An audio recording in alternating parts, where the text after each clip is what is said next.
ایک دفعہ کا ذکر ہے کہ دھوبی کی بیوی ملکہ سلطنت کے پاس کھڑی تھی۔ وہ بہت ہی خوش نظر آ رہی تھی۔ اس سے ملکہ سلطنت نے دریافت کیا کہ آج تم اتنی خوش کیوں دکھائی دے رہی ہو؟ دھوبی کی بیوی نے جواب دیا، آج ہمارے گھر میں چنا منا پیدا ہوا ہے۔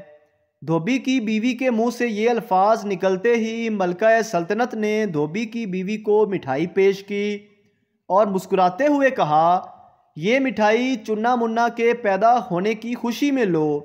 ابھی یہی بات ہو رہی تھی کہ بادشاہ سلامت بھی کمرے میں داخل ہو گئے۔ بادشاہ سلامت نے ملکہ کو خوش دیکھا تو دریافت کیا کہ کیا بات ہے، اتنی خوش نظر آ رہی ہو؟ ملکہ نے بادشاہ کو کہا، بادشاہ سلامت، یہ لو آپ بھی مٹھائی کھاؤ، آج چنا منا پیدا ہوا ہے۔ بادشاہ نے کہا، اس خوشی کے موقع پر تو خوشی ضرور بنتی ہے۔ بادشاہ اپنی بیوی سے بہت پیار کرتا تھا۔ بادشاہ دوڑتا ہوا کمرے سے باہر گیا۔ بادشاہ نے اپنے غلاموں کو حکم دیا کہ حلوائی سے مٹھائی لے کر آؤ۔ محل میں سب کو مٹھائیاں تقسیم کر دی جائیں۔ بادشاہ کو خوش دیکھ کر سب وزیر اور مشیر بادشاہ کے پاس آ گئے۔ وزیروں اور مشیروں نے خوش ہوتے ہوئے پوچھا، بادشاہ سلامت، کس خوشی میں مٹھائیاں بانٹی جا رہی ہیں؟ بادشاہ نے سب کو کہا کہ آج چنا منا پیدا ہوا ہے۔ ایک وزیر نے وزیر اعظم سے دریافت کیا، وزیر اعظم صاحب، یہ چنا منا کیا بلا ہے؟ وزیر اعظم نے سر کو ہلاتے ہوئے کہا کہ میرے علم میں بھی نہیں ہے کہ چنا منا کیا بلا ہے۔ وزیر نے کہا، میں بادشاہ سے پوچھتا ہوں۔ وزیر نے ہمت کرتے ہوئے بادشاہ سے دریافت کیا، بادشاہ سلامت، یہ چنا منا ہے کون؟ بادشاہ سلامت وزیر کی بات سن کر حیران ہو کر کہنے لگا، وزیر صاحب، آپ کی بات ہے تو صحیح کہ پہلے یہ تو معلوم کر لیں کہ چنا منا ہے کون۔ بادشاہ نے کہا، مجھے تو علم نہیں کہ یہ چنا منا کون ہے۔ میری تو بیوی خوشی سے مٹھائی بانٹ رہی تھی کہ آج چنا منا پیدا ہوا ہے، اس لیے میں نے بھی خوشی سے ہر طرف مٹھائیاں بانٹنا شروع کر دیں۔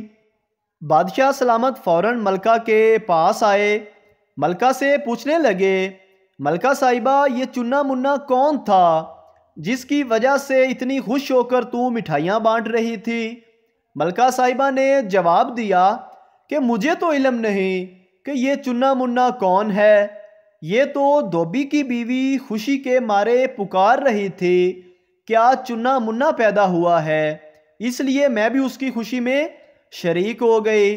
ملکہ عالیہ نے دھوبی کی بیوی کو بلایا اور پوچھا، تیرا ستیہ ناس ہو، ہم کو بھی بتاؤ یہ چنا منا کون ہے جس کی وجہ سے ہم نے سارے محل میں مٹھائیاں تقسیم کر دی ہیں۔ دھوبی کی بیوی نے بڑے اطمینان سے جواب دیا کہ بادشاہ سلامت، ملکہ عالیہ، یہ چنا منا ہماری کھوتی کا بچہ ہے۔ چنا منا ہماری کھوتی کا بچہ ہے جو کل پیدا ہوا ہے۔ میں اس لیے خوش تھی کہ ہماری کھوتی کا بچہ جوان ہو کر سامان کو ایک جگہ سے دوسری جگہ لے کر جانے میں اپنی ماں کا ہاتھ بٹائے گا۔ کھودا پہاڑ نکلا کھوتے کا بچہ۔ پیارے دوستو، یہ ان لوگوں کے لیے میسج ہے جو سوچے سمجھے بغیر دوسروں سے بات کر دیتے ہیں۔ وہ بات کی تصدیق کرنے کے بغیر ہی بات کو آگے چلا دیتے ہیں۔ خوش قسمتی سے یہ کہانی ہمارے معاشرے پر کھلے عام دیکھنے کو ملتی ہے۔ کوئی بندہ فضول سی بات ایک بندے کو بتاتا ہے جو کہ چند ہی لمحے میں سب کے پاس سے گھومتی گھماتی پھر اسی بندے کے پاس آ جاتی ہے جس نے یہ بات کی ہوتی ہے۔ بچہ اپنی دادی سے، دادی کیا ہم ہمیشہ 5 ہی رہیں گے، میں، باجی، آپ، امی اور ابو بس؟ دادی پیار سے بولی، نہیں بیٹا، جب تیری شادی ہو جائے گی تو ہم پھر 6 ہو جائیں گے۔ بچہ بولا، باجی کی شادی ہوگی تو ہم پھر 5 ہو جائیں گے۔ دادی، جب میرے لال کا بیٹا ہوگا تو ہم پھر 6 ہو جائیں گے۔ بچہ، دادی پھر آپ مر جائیں گی تو ہم دوبارہ 5 ہو جائیں گے۔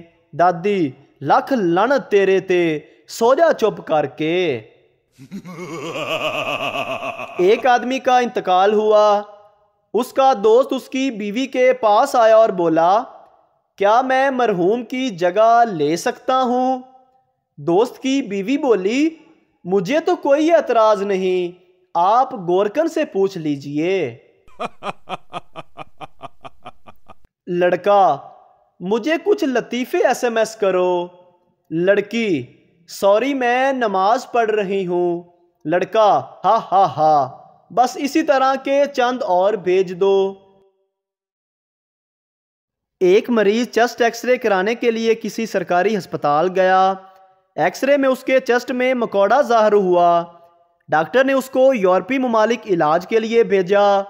وہاں ایکس رے ہوا تو کچھ بھی نہ تھا، تو ڈاکٹروں نے کہا یہ مکوڑا آپ کے چیسٹ میں نہیں بلکہ ایکس رے مشین کے اندر تھا۔ موٹر وے پر پولیس نے کار چلاتے ہوئے ایک شخص کو روک کر کہا آپ بیلٹ باندھ کر کار چلا رہے ہیں، اس لیے آپ کو 1000 روپے انعام دے رہے ہیں، آپ اس انعام کا کیا کریں گے؟ اس شخص نے خوشی سے جواب دیا میں اس انعام سے اپنا ڈرائیونگ لائسنس بنواؤں گا۔